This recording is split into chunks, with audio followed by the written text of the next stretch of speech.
For those of you who have, you know what I mean when I say that you go on a missions trip thinking that you're going to do this good deed and help people, and then you get there and realize that God brought you there so those people could help you open your eyes and change your life. And that trip to Haiti changed my life. Hey, I want you to say hello and welcome my amazing, talented band who's joining me here in Texas. You guys are going to get the chance to meet them individually a little bit later on tonight, but these guys are awesome, and I'm thankful that these guys realize that my heart, and really our whole tour's heart for this tour, and everywhere we travel, is for this to be not just about entertaining people, but I came back from Haiti with the fire to talk about a global cause and encourage people to get involved and do something. And I want to ask you guys another question. How many of you love going to Christian concerts whenever they come through the Texas area? How many of you love that? How many of you are thankful for, I don't know, KLTY, for making it possible? Yeah. Well, guess what? We love going to Christian concerts too. And not long ago, I was sitting in the audience just like you are now. I was Lincoln. That was me in the crowd. Now, a little bit of my story. I'm a preacher's kid, okay? I'm still in recovery for that. I spent my whole life in the front row of my mom and dad's church, and I joke because I love my mom and dad so much. And they were wise enough to know that their sons needed more than just a Sunday morning religion. So anytime a Christian concert was coming through the Chicago area where I grew up, we were, yes, thank you. My relatives evidently are here, the crazy ones. I'm just kidding, they're all crazy actually. We were at those Christian concerts every time they come through Chicago. Sometimes it was my parents bringing me, sometimes it was our youth pastor loading us up in that death trap of a church van with French fries from the mid-'80s stuck in the seats. You know what I'm talking about. I bet there's some in the parking lot tonight. You got any youth pastors who showed up and represented tonight? God bless you and Godspeed. My favorite shows, though, I got to see Stephen Curtis Chapman. But my favorite one, all-time favorite concert that I got to go to was this band called DC Talk. So, for some of you who don't know who DC Talk is, that was the band that Toby Mac started his career. Toby Mac, can y'all don't cheer for him, he's not here. And Toby Mac's about the coolest person in the history of the world. Right? It's amazing. He's 97 years old and still going strong. It's an inspiration to us all. But Toby Mac, I remember I'm in junior high, and I'm at the DC Talk show, and out comes Toby Mac. And this is what he's doing. Right? And he's bouncing. And I remember being in the crowd going, why didn't I think of that? I need to bounce more, and I will get a girlfriend. So I'm watching, he's up there bouncing. And I'm like, note to self, bounce. And then he had this other move, I'll never forget, he would grab his arm while he bounced, right? Grabbing his arm, bouncing, I'm thinking, that guy's a genius. So, true story, my buddy and I, we go home from the DC Talk show, and guess what's coming up at our junior high talent show? We say, we're going to bring Jesus to this public school, we're going to sing some DC Talk. So, this is a true story. Junior high talent show, we step up on the stage in the gymnasium in front of our student body. My buddy says, I'll do the rap part. I'm like, yeah, it's probably better that way.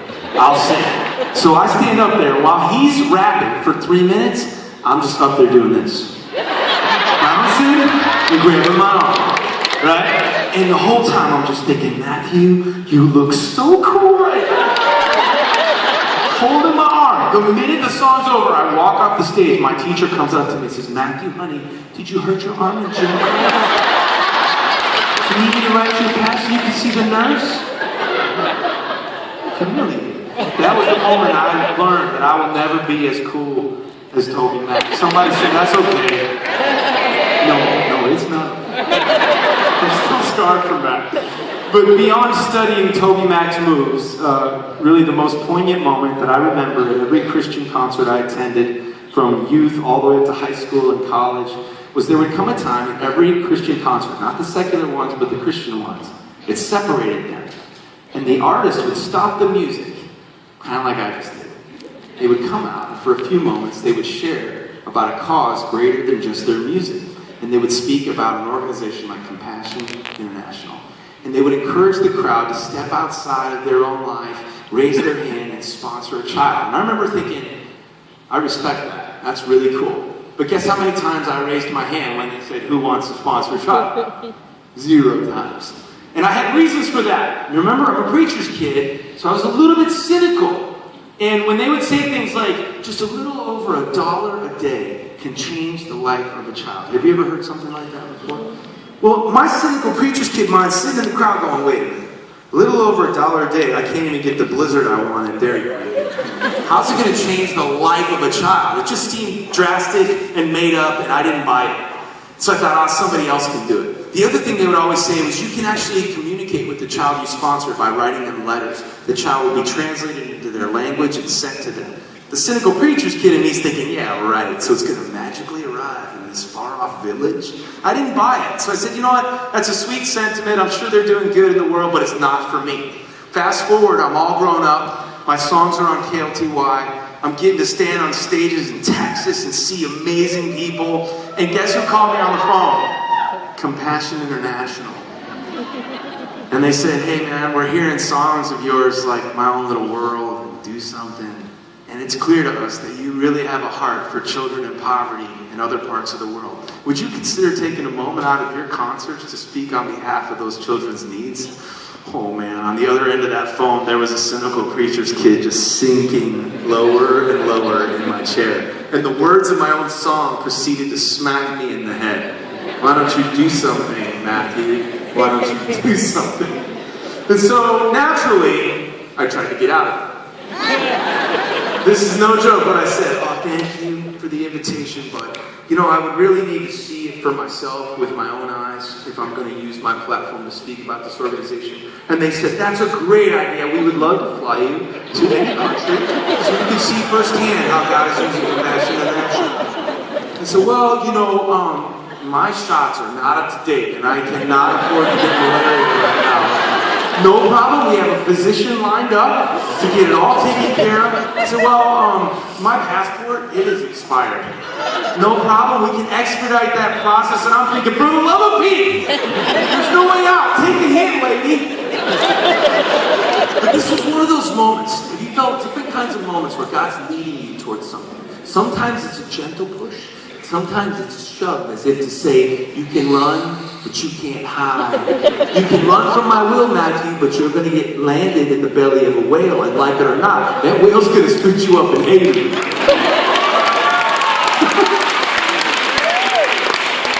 So the whale spit me up in Haiti, and my life has changed, and that's why I'm here tonight, talking about how we can change the lives of children, just like the child that I sponsor. And the 2 defining moments that made me come back with the fire were the moment that I looked in the eyes of a little boy who up to that point was a picture on a packet that I had selected for my family to sponsor. Up to that point, he was a check that I wrote every month and didn't think another thing about. All of a sudden, I'm standing on the dirt floor of this shack, looking down at a child in bare feet, and his eyes were familiar because he was that little boy that I've been sponsoring. And he's looking up at me, and I'm hugging his mom, and she's crying and thanking me for helping her family. And that minute it became real to me. And I looked at this little shack that wasn't even enough to be called a shack, and I was angry like my song. Like, God, you allow people to live in this? Like, why don't you do something about that? But in my heart of hearts, I felt God say, that's why I put you in his life. Now go tell all the world. Now the next day, they drove us to this village 3 hours outside of Port-au-Prince, the main city. And I was kind of scared because the people there kept offering me food, and it was goat. And I don't eat goat. And they were like, goat. And then literally at one point, they were offering me goat, and a goat walked by me. And it was like the goat looked up at me like, I wouldn't eat that if I were you. But this 17-year-old kid comes up to me in my group because he was all excited. He heard we were from Compassion. Compassion had come to visit. And he told us through the translator that he was sponsored by an American family that picked his packet at a Christian concert like this 10 years ago. And for 10 years, one family faithfully sponsored that child. And so the cynical preacher's kid had one last round. And I said, ask him if he ever got a letter. the boy heard the question and he walked away. And I was so disappointed. I thought, man, I was hoping that part was real because I was just starting to become a believer. About 10 minutes later, that boy runs back up to me and places a stack of papers in my hand. And I looked down, and every piece of paper was a letter from that same family in English. And at the bottom, it was translated into his language. He saved every single letter he had gotten for 10 years. I asked him through the translator, why do you keep these? And he said, I keep these because they remind me that God picked me, and God loves me, and God knows my name. And that was a moment that wrecked my heart and made the cynical preacher's kid go away. Unbelievable. I'm telling you what, the Bible talks about God leaving the 99 to find the one. I've seen it with my own eyes. He goes to great lengths to let every single person in the world say, hey, you matter. You matter to me. And God lets us be his hands and feet in helping one child at a time, let them know that they matter. And so we've made this our whole family's cause. And speaking of family, my daughters, they've been saying, Daddy, oh Daddy, we've heard about the greatest place. We've heard that it's God's favorite place. It's called Texas. Daddy, we've heard that God bless Texas. Dad, we don't want to go to Disney World for spring break. We want to go to Keller, Texas. Dad! So the West family is here tonight. Would you like to meet them?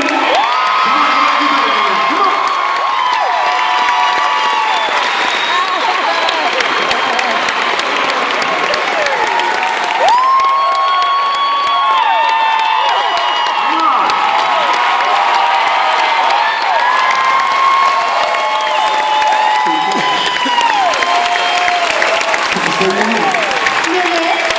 So hey Texas. Hey Texas.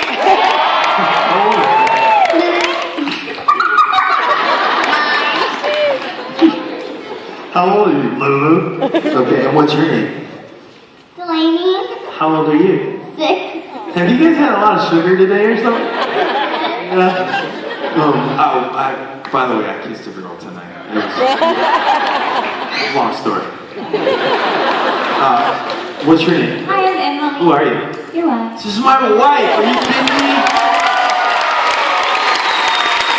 My best friend, and she loves Compassion so much, she actually got a job working for Compassion because we love this cause. And you guys, please welcome my very own mother to the stage.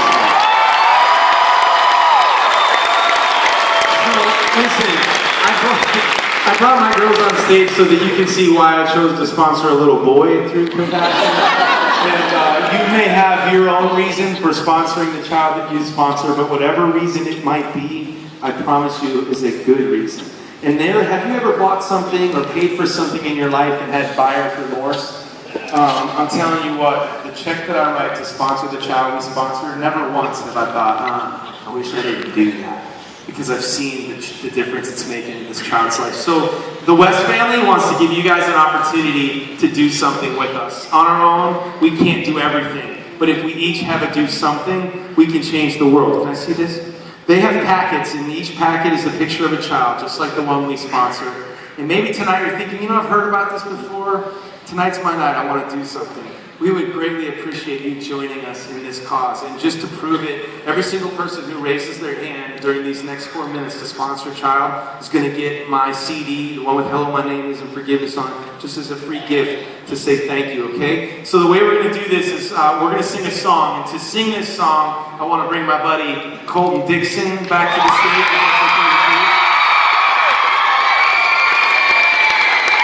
This is a song that Colton and I got to write with Colton, and it's on his new CD, and it's a song called Limitless. And while we sing this song, you've got about 4 minutes to respond. You can raise your hand, and my family and some Compassion volunteers, when they see your hand up, they will chuck a packet straight at your head. And hey, how many of you believe that right here tonight, we are about to change the world? Amen? Thank y'all so much.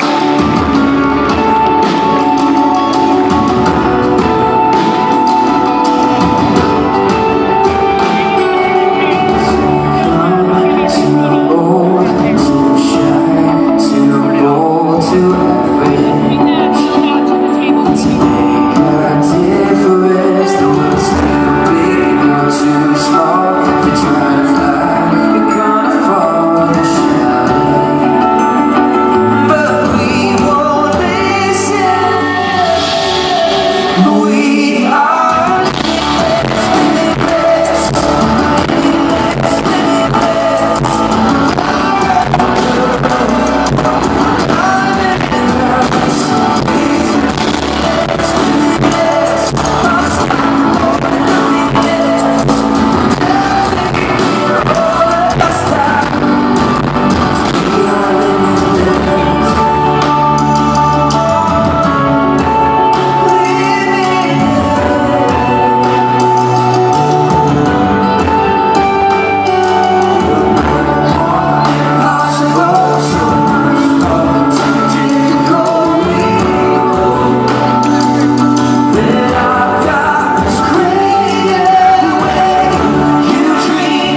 time just for me. Give it up for my West family here tonight.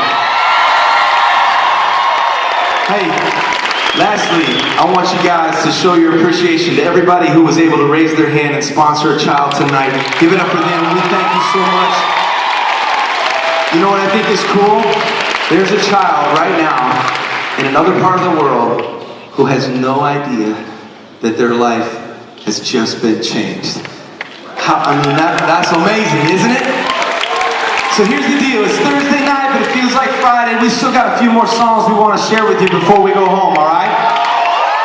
We're going to take a few minute intermission, allow you